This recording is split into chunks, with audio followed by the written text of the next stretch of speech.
नमस्कार दोस्तों, आज के इस वीडियो में हम चर्चा करने वाले हैं भारत के घातक लड़ाकू विमान वर्सेस पाकिस्तान के पुराने खटोले के बारे में। क्योंकि आप सभी बहुत अच्छे से जानते हैं इन दिनों भारत और पाकिस्तान युद्ध लड़ रहे हैं। हो सकता है आने वाले टाइम में ये युद्ध और भी ज्यादा भयावह हो जाए। तो ऐसे कई सारे हथियार हैं जिनका इस्तेमाल इन दिनों भारत और पाकिस्तान दोनों कर रहे हैं, और आने वाले टाइम में ऐसे कौन से हथियार हैं जिनका उपयोग करने वाले हैं, तो उनके बारे में हम यहाँ पे चर्चा करने वाले हैं। मेरा नाम है अंजलि और मैं स्वागत करती हूँ आप सभी का एग्जाम नारी के यूट्यूब प्लेटफॉर्म पे। वीडियो में आगे बढ़े उससे पहले आप सभी का दिल से धन्यवाद, क्योंकि आप सभी के सपोर्ट की वजह से आज एग्जाम नारी का परिवार 100K का कंप्लीट हो चुका है, तो दिल से धन्यवाद। चलिए, तो हम कई सारे विमान और फाइटर जेट के बारे में जाने उससे पहले आपको इस विमान के बारे में पता होना चाहिए, क्योंकि अगर किसी भी दो देशों की लड़ाई होती है तो उनमें सबसे महत्वपूर्ण रोल अगर कोई विमान निभाता है तो वो इस टाइप का विमान होता है। ये विमान क्या करता है, तो देखिए, जैसे अगर भारत और पाकिस्तान का युद्ध और भी ज्यादा बिगड़ा, यानी कि और भी ज्यादा भयावह स्थिति में आया, हमारी सेना को एक स्थान से दूसरे स्थान तक जाना है। जैसे राजस्थान में बैठी हुई सेना को जम्मू कश्मीर में पहुंचना है तो चंद 5 मिनट के अंदर जो है इसके अंदर 150 से भी ज्यादा हमारे सैनिक बैठेंगे और उनको क्या करेगा, ये सीमा वाले इलाके में पहुंचा देगा। दूसरा, अगर सैनिकों के पास में हथियार कम पड़ गए या फिर युद्ध की सामग्री की कमी आई तो उनको थोड़ी ही देर में उनके पास में पहुंचा देगा। तीसरी सबसे बड़ी खासियत इसकी ये है कि ये हमारे जैसे कई सारे ट्रक हो गए हैं, हेलीकॉप्टर हो गए हैं, अगर वो बीच में खराब हो जाते हैं या कोई भी रीजन हो जिसके चलते इनको एक स्थान से दूसरे स्थान तक इन्होंने लेके जाना है, तो ये क्या करेगा, उन्हें एयर लिफ्ट करेगा, यानी कि हवा के अंदर ऐसे टांग के लेके चले जाएगा, यानी कि बहुत ज्यादा भारी वजन तक ये उठा सकता है। 4 इंजन इसके अंदर लगे हुए हैं। कुल मिला के हमारे युद्ध की सामग्री को एक स्थान से दूसरे स्थान तक पहुंचाने का काम यही करेगा। ऐसा रशिया के पास में भी हुआ करता था, पर अभी हाल ही में युद्ध हुआ जिसके चलते रशिया और यूक्रेन में वो ब्लास्ट हो चुका है। आगे बढ़ते हैं और अब हम कंपेयर करते हैं भारत वर्सेस पाकिस्तान को, क्योंकि किसमें है कितना दम अभी यहाँ पता चल जाएगा। देखिए, अगर हम बात करें भारत के पास में 2229 कुल एयरक्राफ्ट है, वहीं अगर पाकिस्तान के एयरक्राफ्ट की संख्या की बात करें तो 1399 है, पूरे 1400 भी एयरक्राफ्ट नहीं है। दूसरा, अगर लड़ाकू विमानों की संख्या की हम बात करें तो हमारे पास में है टोटल 620 से भी ज्यादा, वहीं पाकिस्तान के पास में है 390। और हमारे पास में जो फाइटर जेट है, लड़ाकू विमान है, वो टेक्नोलॉजी से लेस है। बहुत ज्यादा टेक्नोलॉजी इस्तेमाल उसके अंदर हुई है पाकिस्तान के मुकाबले, क्योंकि पाकिस्तान ने कई टाइम पहले खरीदे, वही घसीट रहे हैं ये। अब आगे मैं आपको एक सच्चाई बताने वाली हूँ पाकिस्तान की, जरूर से देखिएगा मिराज के टाइम में। देखिए, राफेल में कौन कौन से मिसाइल हैं आप सभी जानते हैं। इन दिनों ऑपरेशन सिंदूर चलाया गया भारत के द्वारा, ये राफेल ही गया था जिसने 9 आतंकियों के ठिकाने को तबाह कर दिया चंद 25 मिनट के अंदर। तो ये कितना भयानक होगा आप सोचिए, क्योंकि ऊपर से टारगेट को कंप्लीट किया और धमाका नीचे शुरू हो गया। तो इसके अंदर यहाँ पे नीचे कई सारी मिसाइलें लोड हो सकती है, जैसे कि अगर हमें अग्नि मिसाइल को कहीं लेके जाना है तो इसमें लोड कर सकते हैं, एक स्थान से दूसरे स्थान पर लेके चला जाएगा। दूसरा, अगर सामने से हमला हुआ हवा के अंदर तो हवा से हवा में भी मारने की ताकत ये रखता है।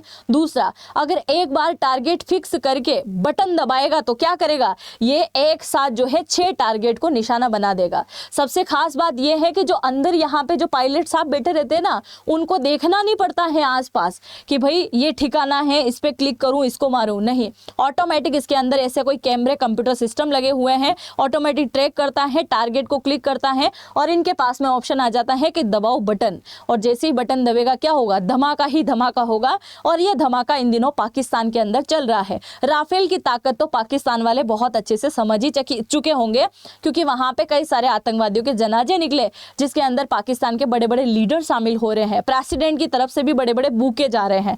सोचने वाली बात है पाकिस्तान को लेकर। खैर, अगर हम यहाँ पे राफेल का कंपेयर करें JF-17 से, क्योंकि हमारे इधर से राफेल लगातार जा रहा था, तो उधर पाकिस्तान क्या कर रहा है, JF-17 को भेज रहा है। JF-17 पाकिस्तान ने कहां से लिया, चाइना से लिया है, और चाइना के माल से ये क्या कर रहा है, अटैक कर रहा है। इसको पता है चाइना का माल वैसे ही फिट्टूस होता है, पर इसको अटैक करना है। अब देखिए, राफेल जो है इसके अंदर 2 भारी इंजन लगे हुए हैं और इसके चलते ये बहुत खतरनाक हमला कर रहा है। अभी तो मैंने केवल राफेल के बारे में बात करी है, हमारे पास में मिराज 2000 बाकी है, सुखोई अभी बाकी है, MiG-29 बाकी है, तेजस बाकी है, कितने सारे लड़ाकू विमान फाइटर जेट अभी बाकी हैं। भाई पाकिस्तान वाले जरा कान खोल के सुन लो। आगे बढ़ते हैं, अगर हम राफेल की मारक क्षमता की बात करें, कितना किलोमीटर तक ये जाएगा, तो 3700 किलोमीटर तक आ जा सकता है एक ही टाइम में। में, मतलब गया और आ जाएगा, पता भी नहीं चलेगा ये हुआ क्या। दूसरा वहीं जेएफ की बात करो तो 2037 किलोमीटर तक ही ये उड़ान भर सकता है। इसके अलावा अगर हम राफेल की वजन की बात करें तो बहुत भारी वाले जो है हथियार लेके जा सकता है। वहीं जेएफ की बात करें तो राफेल जितना वजन उठा लेगा, जैसे 100 किलो एग्जाम्पल के तौर पे सोचिए, अगर 100 किलो वजन उठा रहा है तो जेएफ वहां पे 50 ही उठा पाएगा, आधा ही वजन उठा सकता है, इससे ज्यादा नहीं उठा सकता। दूसरा, राफेल परमाणु मिसाइलों को दागने की क्षमता रखता है। या राफेल के नीचे लगा दो परमाणु हथियार तो ये क्या करेगा, दागने का काम करेगा। चाहे आप अग्नि को लगाओ, परवेज, ब्रह्मोस, कुछ भी लगा दो, ये दागने का काम करेगा। आगे और आप देखिए, यहां हम बात करें तो ये लॉक्ड F-16 फाइटिंग जो है फ्रांस से इसने खरीदा है, ये पाकिस्तान के पास में है। राफेल से इसकी तुलना कराते हैं, देखिए जरा, क्योंकि इसने फ्रांस से खरीदा है, खुद का तो बना हुआ नहीं है ना, खरीदा है। ये तोप इसके नीचे लगी हुई है, तोप मतलब एक मशीन गन टाइप लगा हुआ है कि एक बार टारगेट फिक्स किया और वहां पे फायरिंग करना स्टार्ट कर देगा। तो एक साथ 6 बैरल के अंदर 500 राउंड ये कर सकता है। तो 500 राउंड एक साथ क्या करेगा, दागने का काम करेगा। हवा से हवा में मिसाइल को मार सकता है और हवा से जमीन पे भी मिसाइल से हमला कर सकता है, मतलब दोनों चीजों में ये परफेक्ट है। दूसरा, हम बम की बात करें तो लेजर गाइड बम इसके अंदर लगा हुआ है, तो ये भी कहीं ना कहीं एक ताकतवर इनका हथियार है। दूसरा, अगर हम यहाँ पे भारत पाकिस्तान वर्सेस चाइना का थोड़ा सा कंपैरिजन देखें तो आप देखिए, इंजन की बात करें राफेल की तो 2 यहाँ पे लगे हुए हैं, और J-20 की बात करें तो इसमें 2 है। F-16 की बात करें तो उसमें सिंगल है। इसमें लगभग राफेल और J-20 की समानताएं बहुत सारी एक जैसी हैं, बस एक मामले में राफेल J-20 से पीछे है। J-20 क्या है, 18,240 मीटर की ऊंचाई तक उड़ सकता है, वही हमारे राफेल की बात करें तो 18,000 मीटर, यानी कि 240 मीटर ज्यादा ऊंचाई पे उड़ सकता है चाइना का विमान, यानी कि J-20। और अगर हम पाकिस्तान के F-16 की बात करें तो ये 15,240 से उड़ सकता है। अब पाकिस्तान की यहाँ तारीफ करने वाली बात नहीं है, इसने फ्रांस से खरीदा है इसलिए पावरफुल है। दूसरा, आगे हम बात करते हैं सुखोई की। सुखोई अभी बाकी है भाई, इसका वेट करो। सुखोई क्या है, सुखोई के नीचे 12 हार्ड पॉइंट लगे हुए हैं, जिससे क्या होगा, हमला होगा, धमाका होगा। सुखोई क्या करेगा, जैसे परमाणु हमले की शुरुआत होगी तो सबसे पहले ये क्या करेगा, मल्टीपर्पज के लिए इसका उपयोग होगा। ब्रह्मोस को, अग्नि को, हर एक परमाणु मिसाइल को क्या करेगा, लेके जाने का काम करेगा सुखोई। दूसरा, अगर हम सुखोई की बात करें तो ये कहाँ का है, रशिया का है। अब ये मूल रूप से रशिया का नहीं है, रशिया और भारत दोनों ने मिलकर इसको क्या किया है, डेवलप करने का काम किया है। भारत की कौन सी कंपनी, हिंदुस्तान एरोनॉटिक्स लिमिटेड के द्वारा जो है इसके अंदर काम किया गया है। दूसरा, 8,000 किलोग्राम बाहरी हथियार के साथ वह X-30 मिमी JSH गन ले जाने में सक्षम है। 8,000 किलो का वजन ये बहुत ही आसानी से उठा सकता है, तो बहुत ही खतरनाक है। 3,000 किलोमीटर की रफ्तार से चलेगा, मतलब आप देखोगे तब तक ये गायब हो जाएगा, कितनी स्पीड से चलने वाला है सुखोई। इसके अलावा इन्हें 2002 में एयरफोर्स के लिफ्ट में शामिल किया गया था, सुखोई 30 को, ठीक है। दूसरा, अगर हम बात करें यहाँ पे पाक के मिराज 3 और 5 की, क्योंकि इससे इसको वर्सेस जोड़ते हैं। पाकिस्तान इसको मिराज नहीं कहता है, ये इसने लिया कहाँ से था, फ्रांस से लिया, पर पाकिस्तान ने इसका नाम कर दिया रोज। रोज मतलब रोज नहीं, ROAC, गुलाब इसका नाम कर दिया। ये इसको क्या बोलता है, रोज बोलता है। इसका उपयोग पहले भी पाकिस्तान कर चुका है, क्योंकि पाकिस्तान ऐसे हथियारों को खरीदता है जिनको वो वापस से क्या करता है, वापस से रीनिर्माण करता है, मतलब सेकेंड हैंड हथियार को खरीद के फिर से इसका निर्माण का काम शुरू कर देता है। पाकिस्तान ने इसका उपयोग 1965 के युद्ध में भी किया और पाकिस्तान ने इसका उपयोग 1999 में भी किया, और इस बार अगर पाकिस्तान इसका उपयोग फिर से करता है तो हो सकता है धमाका हो जाए, ये भाई साहब इस बार खत्म हो जाए, ठीक है। आप राय जरूर से लिखिएगा अपनी। आगे बढ़ते हैं, अब हम बात करते हैं तेजस की। तेजस है मेड इन इंडिया, भारत की कंपनी हिंदुस्तान एरोनॉटिक्स लिमिटेड के द्वारा बनाया गया है, मेड इन इंडिया है ये। और इसका जो है अभी बहुत ज़्यादा डिमांड चल रहा है। मलेशिया के साथ में भी अभी एक डील हुई थी, कई सारे देशों ने इसकी डिमांड करी है। अब इसकी खास बात की हम बात करें तो तेजस बहुत हल्का है। हल्के का मतलब वजन में हल्का है। आपकी आंखों के सामने अब ये ऐसे घूमेगा ना, पता भी नहीं चलेगा कि घूमने की स्पीड इतनी खतरनाक है, इसकी चालाकी बहुत ज़्यादा तेज है और बहुत गजब तरीके से ये वार करता है। तो हवा में तो वार करता ही है, हवा से हवा में वार करता है और हवा से नीचे भी वार करेगा, मतलब जमीन सतह पे भी वार करेगा। ये देखिए, एयर टू एयर और एयर टू सरफेस मिसाइल दागने में सक्षम है, एंटीशिप मिसाइल है, बम और रॉकेट भी निशाना साध सकते हैं। बहुत ही इसकी खास बात यह है कि बड़ी स्पीड के साथ में ये चलता है। बहुत बढ़िया हथियार बनाया भाई भारत ने। आप देख सकते हैं तेजस में पीएम मोदी, अभी तो इसका अनावरण बहुत लंबी तेजी से चलेगा क्योंकि इसके अंदर बहुत सारी चीजें जो है अब शामिल होती जा रही है। आगे बढ़ते हैं। तेजस का सफर आप देखिए 1983 में इसका काम स्टार्ट हुआ और अब जाके ये कहीं ना कहीं कंप्लीट हो चुका है। स्पीड है इसकी 2205 किलोमीटर प्रति घंटे की रफ्तार से ये चलता है, बड़ी तेजी से चलता है भाई। उड़ान भरने की क्षमता 50,000 फीट, मतलब ऊंचाई की अगर हम बात करें तो 50,000 फीट तक भी इसकी ऊंचाई हो सकती है।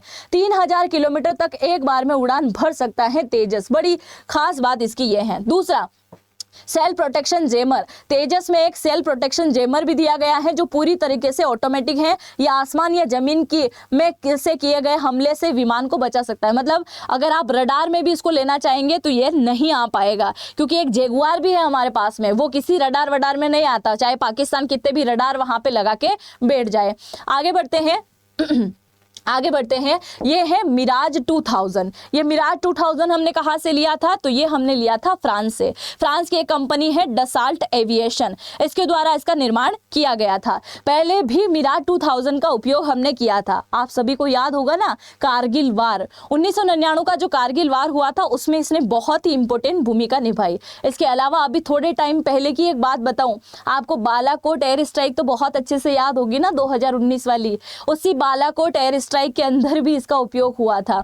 तो ये बहुत ही खतरनाक विमान हमारे पास में मौजूद है और ये एडवांस हथियार से लेस है, मतलब एडवांस टेक्नोलॉजी इसके पास में है। अगर सामने से कोई भी विमान आ रहा है दुश्मन देश का तो दूर से ही, यानी कि 150-200 किलोमीटर की दूर से ही उस पर निशाना साधने का काम कर सकता है। ऊपर उड़ते उड़ते अगर इसका कोई ऐसा टारगेट भी लग गया कि नीचे कुछ है तो उसका भी धमाका बहुत आसानी से ये कर सकता है। दूसरा, आगे बढ़ते हैं, जगुआर फाइटर जेट के बारे में जान लेते हैं। ये बड़ा खास है, मैंने इसके बारे में अभी बोला था कि ये अभी थोड़े टाइम में रिटायर होने वाला है और मैंने इसके बारे में ये भी बोला था कि ये रडार के अंदर नहीं आ सकता। यानी पाकिस्तान वाले चाहे तुम 1000 चोचले कर लो, 1000 तुम रडारें लगा के बैठ जाओ, पर ये तुम्हारी रडार के अंदर आने वालों में से है ही नहीं आएगा भाई, चाहे कुछ भी कर लो। इसके अलावा इसकी सबसे खास बात यह है कि ये आने वाले 2028 के आसपास रिटायर हो जाएगा, पर उससे पहले पाकिस्तान का नस्तो नाबूद मिटा देगा। पाकिस्तान के युद्ध जो अभी होने वाला है, चल रहा है, और ज्यादा भयानक स्थिति अगर आती है तो इसका उपयोग बड़ा खतरनाक तरीके से होगा।